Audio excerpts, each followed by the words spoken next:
Praise the lord. ప్రభువైన యేసుక్రీస్తు నామములో మీ అందరికీ ఉదయకాలపు శుభాలు తెలియజేయుచున్నాను.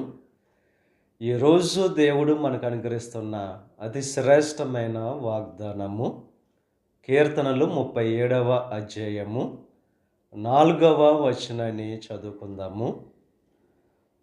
ఆయన నీ హృదయ వాంఛలను తీర్చును. ఈరోజు అతి శ్రేష్టమైన వాగ్దానం మన జీవితంలో దేవుడు అనుగ్రహిస్తున్నారు. మన హృదయ వాంఛలను ఆయన తీరుస్తానని చెప్పి వాగ్దానం చేస్తున్నారు.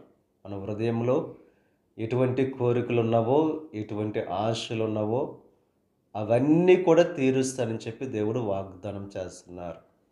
మనలో విశ్వాసం